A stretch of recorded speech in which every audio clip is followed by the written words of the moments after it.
Bien sûr, de crypto, les infos crypto pour ceux qui n'ont pas le temps. Réveil dans le rouge et c'est crypto à fuir. Il faut absolument qu'on en parle, dont une qui est avec Solana. On va parler de ça ce matin.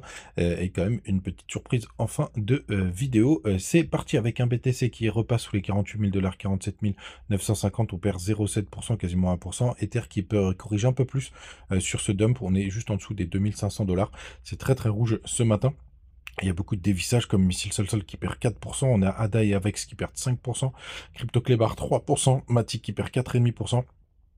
Quand on va dans le bas du tableau, c'est guère mieux. On a quand même IMX qui prend 8,2% ce matin. C'est le seul dans le vert, dans ce top, quasiment top 50. Hein. On a aussi TAO qui perd 5%, pareil pour Atom. CAS qui corrige beaucoup plus fort, moins 7%, TIA qui perd 6%. Et si on continue, c'est à peu près la même chanson avec Lido qui perd 5,6%. On a juste XMR dans le vert, mais vous le savez, il avait pas mal corrigé, notamment avec le delisting du côté de Binance, les gars, du côté du daily du BTC.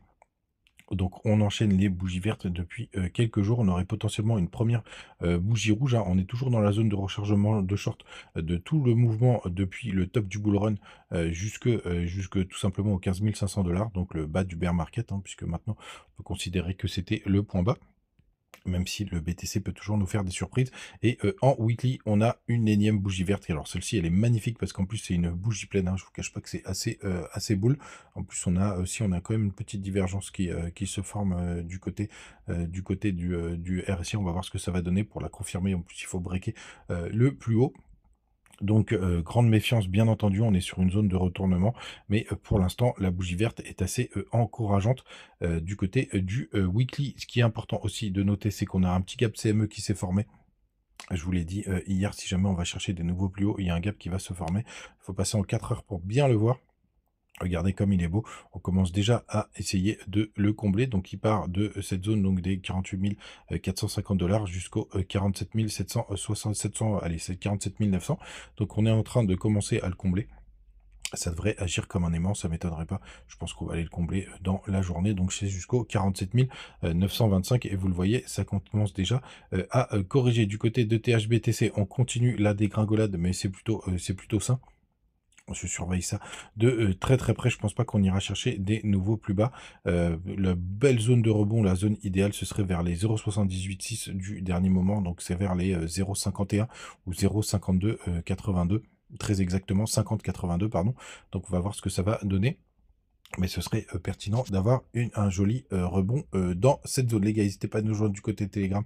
Continue de partager, de répondre en direct, de profiter d'être entre nous pour partager des petites infos. Donc, c'est crypto qu'il faut absolument éviter, les gars. On va commencer par celle-ci qui est sur Solana, c'est Serum, parce que on me l'a justement posé la question du côté de Telegram. Et pourquoi il faut absolument éviter ces cryptos? Déjà parce qu'il s'est passé pas mal de choses. Et quand vous avez ce petit lien qui s'affiche sur CoinGecko, n'hésitez pas à regarder, puisque justement là, on apprend que les développeurs de Solana ont fait un fork sur Serum. C'était une crypto même sur lequel j'aurais bien aimé rentrer au départ, j'ai bien fait. Et donc, il a mal vécu tout ce qui s'est passé du côté d'FTX. Vous avez même un article qui reprend le sujet. Et donc là, on pourrait croire qu'on pourrait faire des performances assez folles pour aller rechercher l'ATH, mais malheureusement, c'est des projets qui sont complètement morts pour le coup. Et pour vérifier, moi je vous invite toujours à faire un petit truc, c'est que vous allez du côté de Twitter pour voir s'il continue de publier. Vous voyez, il n'y a plus que 3000 abonnés pour un projet qui était pas mal capitalisé. Et il n'y a plus du tout de publication. Il se passe plus rien. Donc là, on sait que le projet est complètement mort. Donc Serum, par exemple, c'est une crypto sur laquelle il faut surtout pas rentrer. Il y en a d'autres comme ça. Alors, il y en a une, je vais mettre des pincettes parce qu'en plus, il peut y avoir des maximalistes. C'est Lunce. Donc, c'est juste pour vous alerter sur le fait que le gros crash qu'il y a eu donc, du côté de Luna, parce que c'était un coin algorithmique avec un stablecoin algorithmique. Enfin bref, je ne vais pas rentrer dans le détail, mais ça s'est complètement crashé. Par exemple, là, de penser que cette crypto peut retourner un jour aux 100 dollars ou même aux 1 dollar, c'est complètement barjot. Alors, il y a encore une grosse capitalisation. C'est devenu un peu un projet communautaire même s'il se passe plus grand-chose. Donc, pour le coup, d'un point de vue fondamental, bien sûr, j'entends, je voudrais pas me fâcher avec, beaucoup de monde, mais, il y a la communauté qui essaye de refaire quelque chose et vous voyez, ils continuent d'essayer de faire vivre le projet, donc c'est un peu différent. Donc celui-ci, c'est plutôt de vous dire: «Ne pensez pas qu'un jour, ça retouchera les, 1 $». C'est possible, mais il faudrait qu'il y ait, des tokens, enfin une quantité, astronomique de tokens qui soient burn, parce que vous voyez, ça ferait un fois 10 000. Donc les gars, vraiment n'espérez pas revoir un token à 1 $. En tout cas, dans un avenir proche, sauf si, il y a, beaucoup de monde qui décide de brûler la majorité de leurs tokens, mais j'y crois pas. J'y crois pas vraiment, faudrait des quantités astronomiques. Un autre projet comme ça, à fuir, je me suis même plutôt fait piéger au dernier bull run parce que c'est une crypto qui s'appelle Bitcoin Diamond, qui valait, au top du bull run, donc ça c'était en 2018, c'était monté à 150 $. Je sais pas si vous imaginez. Donc là, c'est le genre de crypto, on pourrait, limite se faire piéger. Il se passe plus rien du tout. À l'époque, je me souviens, ça avait été, délisté, de Binance, ça avait été vraiment la fin des haricots. Il y avait eu un petit pump ici, on le voit même pas, tellement c'était ridicule, mais ça avait fait, quasiment un espèce de x10. On va pas revenir sur la chart, mais c'est, nulle part, il y a plus du tout, de volume d'échange, et cetera. Et même si vous allez du côté du Twitter, qui est toujours un bon baromètre, hein, Twitter X, pardon, même s'il y a encore écrit, Twitter, pour le coup, qui est un bon baromètre de savoir où ça en est. Vous voyez, ils ont publié, bonne année en 2023, entre 2023 et 2024, mais il se passe plus rien du tout. Il y a quasiment plus de publications en 2023. Il y a eu très très peu depuis 2024. Il y a rien du tout. Donc c'est vraiment le genre de crypto, qui le projet sont complètement morts. Donc faire attention de ne pas repartir, à l'ATH. Les gars, grande nouvelle importante que je voulais, partager, avec vous, vu qu'il y a énormément de petites, pépites, du côté de Mexi. Donc du coup, on a signé un partenariat et il y a pas mal de nouveaux cadeaux et parce qu'en plus, j'avais eu un message, il y a quelques jours de quelqu'un qui me demandait des pépites sur Mexi. Je vais vous en donner une ce matin qui est vraiment, très, très chouette. Donc pour l'instant, vous avez, toujours le lien, en description. Je vous l'ai mis aussi du côté, de, Twitter.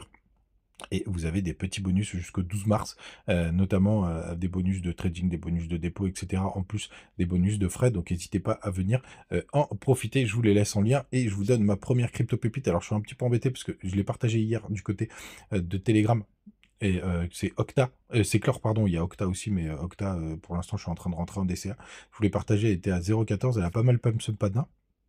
Vous voyez du côté, de Mexi, elle prend, 15%, mais regardez-moi cette charte, elle est magnifique, c'est pour ça que je voulais partager. Si on breakait, vous voyez, on était en train de latéraliser depuis le 26 décembre, et là, regardez, on est en train de breaker à la hausse. C'est une crypto qui avait pas mal performé, donc c'est très très bon quand il y a des grosses latéralisations comme ça, et qu'on arrive à breaker avec des bougies pleines. Donc c'est cette petite, pépite, je vous en partagerai bien d'autres, plein d'autres du côté de, Maxi. Allez, je vous parle d'Octa. Alors celle-ci, moi, je suis en train de rentrer en DCA dessus, parce que pour l'instant, la charte est encore, est pas encore, parfaite selon moi, mais j'en profite pour rentrer petit à petit. Faudrait qu'on vienne pas briquer les 0,54, mais là, on est sur des zones si on pourrait former un joli, W. Donc c'est ces 2 petites cryptos, pépites, du côté de Maxi qui sont, plutôt, sympathiques. N'hésitez pas à me partager, les vôtres, en commentaire. Les gars, n'hésitez pas aussi à profiter ce fameux bonus de Maxi du côté de de YouTube, je le mettrai bien sûr en commentaire épinglé et c'est dans la description. On se retrouve demain matin, les gars. Passez une très très bonne journée. Ciao.